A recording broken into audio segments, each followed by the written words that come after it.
Today in the Culture of ESG show, I'm talking to Smita Rakesh.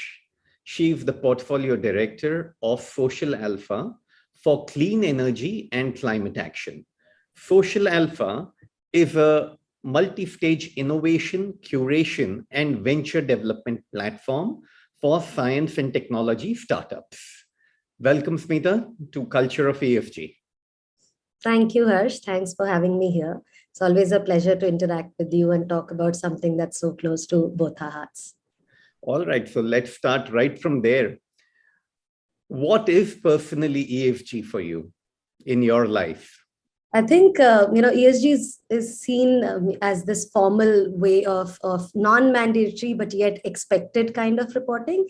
But like some of your videos, have talked about it, it's actually more internal and more intangible than something that you can actually put on paper and, and carve out in frameworks or report against indicators. And you very beautifully put it as how it stems from empathy. And I think one element that I want to add is for any kind of ESG, whether at a personal level or at an organizational level or at societal level, I think what's most important is intent. What intent are we coming from? Is the intent brand building? Is the intent positioning? Is the intent ticking in the boxes? Or is it more about actually appreciating the interconnectedness, something that you've also spoken about in one of the videos, in the world, understanding that we can't go far without everything moves ahead with us, and therefore giving back is as much a selfish thing as it is a selfless thing. So I think personally, I believe and I think ESG should neither come from a very self-centered point of view, nor should it come from a very holier than thou, selfless giving point of view. It should come from somewhere in between, where we understand that we are a speck in the larger scheme of things. And therefore, whatever we give is to ourselves as much as it is to the others.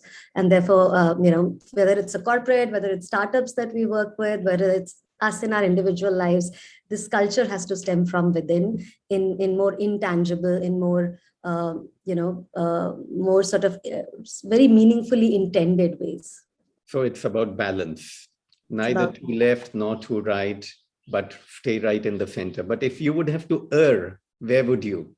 Well, more towards, honestly speaking, I feel like when in the corporate space, it would be more towards the selfish, the self-driven ones, because, you cannot look at a corporate, and expect them to go all selfless.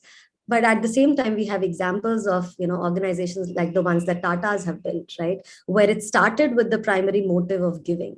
We are honored to have worked with in the larger ecosystem of the Tatas, very closely with the Tata Group.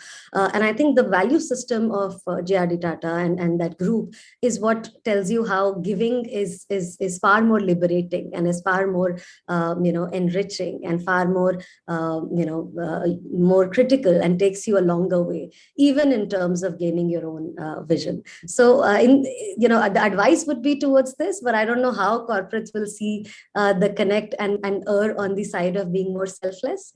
But like I keep saying, Harsh, in working with the grassroots, working with communities, working on social good, you cannot take a not humble. You cannot take an arrogant and holier than thou or a stance where we say we are making your lives better. We have to understand in making everyone's lives better, we are making our own lives better. So that means if you were to head an organization or institution, you would err on the side of ESG. Of course. Now, you have a very large basket of portfolio companies, and you are on the lookout for a lot of companies. I know that. How do you ensure that in all these companies and founders, some of who do not even have past experiences or working experiences, how do you ensure a culture of ESG in their individuality? That's very interesting. I mean, essentially the kind of startups we work with, and you know them, Harsh, they work on very, very impactful problem statements that are, going to solve challenges of the climate, of social inequities, of economic disparities. So these are essentially startups that work on very impactful problem statements on social, environmental grounds anyway. And just by the nature of who we work with and which are the kind of startups we support, a large part of that question or that problem, that conundrum is resolved anyway for us. But at the same time, we come with a very strong impact focus, and impact, again, like I said, not from a very reporting, measurable, kind of way, but also seeing what exactly is the larger vision that the startup holds. So I think we take very early stage bets when some of the impact or some of the outcomes of that intent haven't even been demonstrated.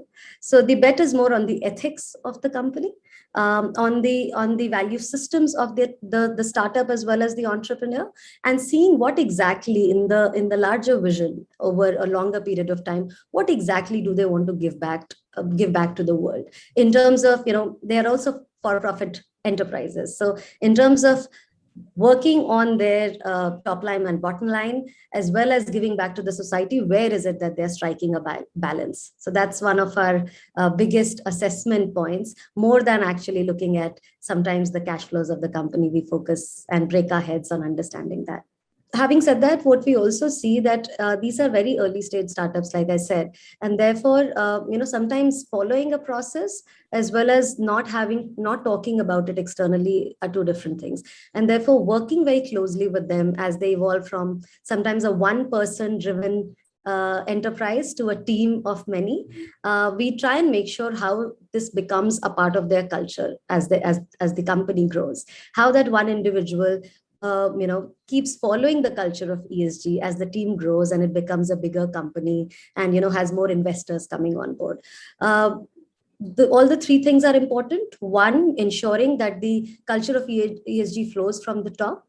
As well as, like, one of your videos said, it becomes the root of what the organization has. So it nurtures the organization with its value system. Secondly, they meet the right investors and are able to identify the right partners who are able to support them in the culture of ESG that the startup follows. And third, of course, the team is built around the same principles. So no matter who succeeds and how does the team grow eventually, the inner qualities, the essence of the organization remains the same. Fantastic. Thank you so much, Smita. May all your portfolio companies grow on the very fundamental of ESG always. Thank you so much for being with me today. Thank you. Thank you, Harsh. It was a pleasure.